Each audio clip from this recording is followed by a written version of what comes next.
নমস্কার, আপনাদের সবাইকে স্বাগত। দক্ষিণ চীন সাগরে অস্ত্রদৌড় ভারতের জন্য চ্যালেঞ্জ। দক্ষিণ চীন সাগর অঞ্চলে বর্তমানে এক শক্তিশালী সামরিক প্রতিযোগিতার কেন্দ্রবিন্দু হয়ে উঠেছে।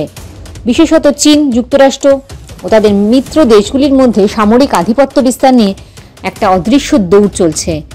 এই প্রতিযোগিতার প্রভাব শুধু দক্ষিণ চীন সাগরে সীমাবদ্ধ নয়, বরং তা ভারত মহাসাগর পর্যন্ত বিস্তৃত হতে পারে। এ বিষয়ে বিশদ আলোচনা নিচে তুলে ধরা হলো।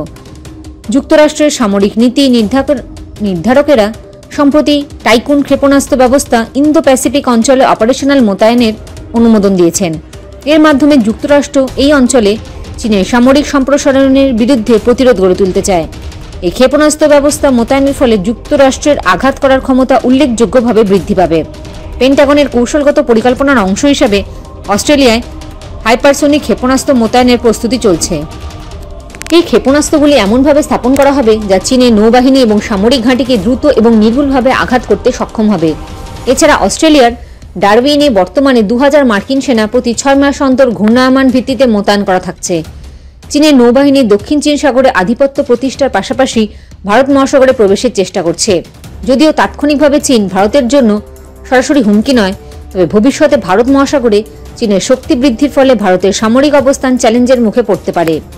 যুক্তরাষ্ট্র কোকোস দ্বীপপুঞ্জকে একটি গুরুত্বপূর্ণ সামরিক ঘাঁটি হিসেবে গড়ে তোলার পরিকল্পনা করেছে। এটি ভারত মহাসাগরের একটি গুরুত্বপূর্ণ চোখ পয়েন্ট হিসেবে বিবেচিত হয়। এই অঞ্চলে মার্কিন সেনাদের উপস্থিতি চীনের সম্প্রসারণকে বাধাগ্রস্ত করতে কার্যকর ভূমিকা রাখবে। যুক্তরাষ্ট্রের লক্ষ্য হল তার মিত্র দেশগুলিতে শক্তিশালী নজরদারি ব্যবস্থা গড়ে তোলা, চীনের চারপাশে ভূমিভিত্তিক দীর্ঘ পাল্লার ক্ষেপণাস্ত্র মোতায়েন করা এবং ভারত মহাসাগরে কৌশলগত বিমান ঘাঁটি স্থাপন করা। ইন্দোনেশিয়া এবং ভিয়েতনামের মতন দেশগুলিতে দীর্ঘ পাল্লার ক্ষেপণাস্ত্র স্থাপনের পরিকল্পনা যুক্তরাষ্ট্রের একটি স্ট্র্যাটেজির অংশ। ভারত দ্রুততার সঙ্গে ভিয়েতনাম এবং ইন্দোনেশিয়ার সঙ্গে ব্রহ্মোস চুক্তি এগিয়ে নিচ্ছে।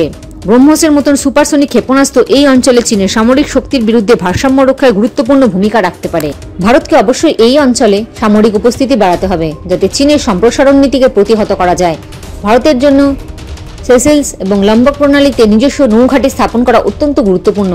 এছাড়াও আন্দামান নিকোবর দ্বীপপুঞ্জে সামরিকীকরণ প্রক্রিয়া দ্রুততর করতে হবে। এই অঞ্চলগুলিতে শক্তি বৃদ্ধি চীনের ভারত মহাসাগরে প্রবেশের পথ বন্ধ করতে সহায়তা করবে। ইন্দোনেশিয়ায় চীনের বিপুল বিনিয়োগ রয়েছে, যা দেশটির অর্থনীতিতে গুরুত্বপূর্ণ ভূমিকা রাখে। তাই চীনের প্রভাবকে সরাসরি চ্যালেঞ্জ করা ভারতের জন্য কঠিন।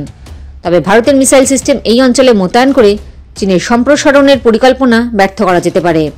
ভারতের জন্য দক্ষিণ চীন সাগর এবং ভারত মহাসাগরের প্রতিযোগিতায় অংশগ্রহণ কৌশলগতভাবে অত্যন্ত গুরুত্বপূর্ণ।